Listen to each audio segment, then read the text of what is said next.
In this video, I'm going to tell you why I quit keto. It worked well for me for 7 years with some tweaks that I learned along the way. When I first started the keto diet, I loved it. It was easy to eat keto. I had a lot of energy and was never hungry. I didn't even have to count calories because I ate so much fat, which filled me up. And so naturally, I ate less. The keto diet was easy to do. I used a supplement to help speed up the process of losing weight. After consuming it, it got me into ketosis within 1 hour, which helps me burn fat instead of glucose. After 6 weeks of taking this supplement, my body became keto adapted, and that's when the weight just started falling off. I reached my ideal weight within 2 months. However, the keto diet is not a sustainable diet if you want to be healthy in the long term. So there are 3 problems that I came across while doing keto diet. I'll explain each one and the solutions I found for each one. The first one was electrolyte depletion. Soon after I lost the weight, I ended up in the hospital for 3 days because I was low on electrolytes. One day I was at the gym and I was working out hard. Maybe too hard. That day I did a spinning class, a weightlifting class, and then I still wanted to do more cardio, so I did a few miles on the treadmill. That was a bit too much, but I felt good. And then towards the end of the treadmill run, I just got low. I didn't have any energy left. So I called it quits and I went into the women's dressing room to get changed and go home. But I didn't make it that far. Someone came in and saw me laying on the bench, and then they asked if I was all right, and I said no, I didn't feel good at all. And so then they called the ambulance. While I was in the ER, I did throw up. It was all water, so I was getting enough water during my whole workout. The doctors took some tests and found that I was low on electrolytes. And then I'm not sure why I ended up staying there for 3 days.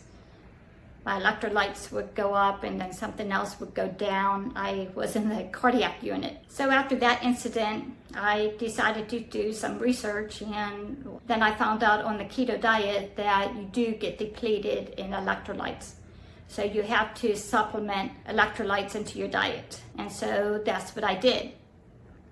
And that solved the problem. I had no more low energy moments after that.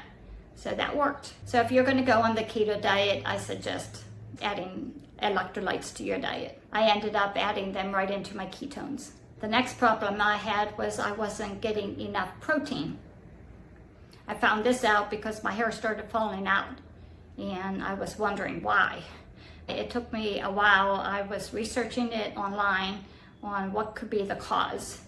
And there is several reasons why your hair would fall out.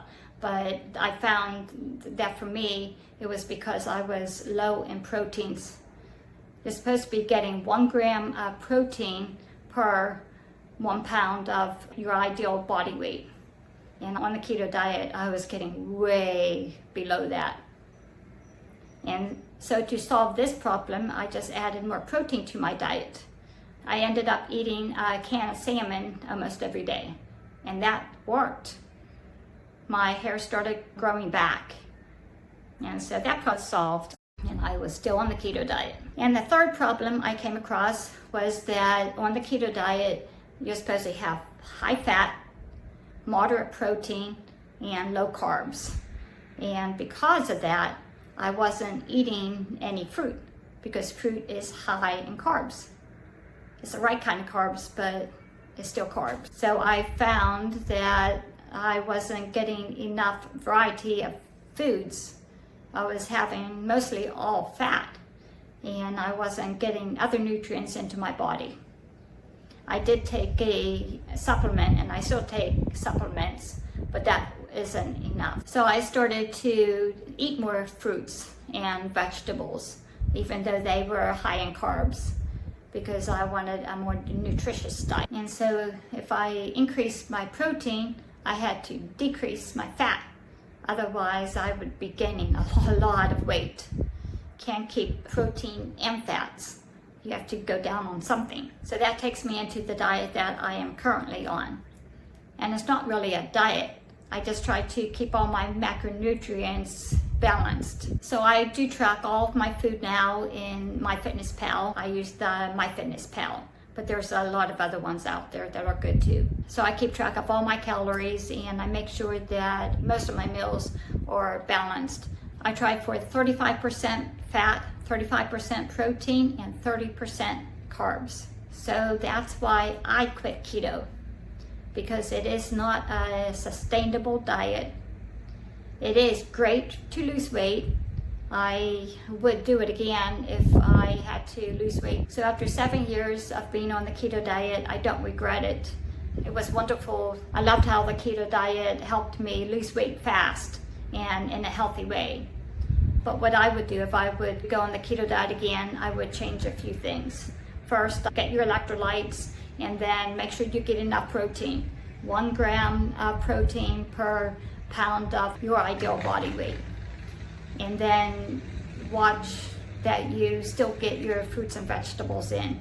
You need those even though they're higher in carbs. They're healthy for you. You need your nutrients. So transitioning from a keto diet to a balanced diet wasn't just because I am so against keto. It's just that I want a more balanced diet with more nutrients. So transitioning from the keto diet to a balanced diet wasn't just to change a diet.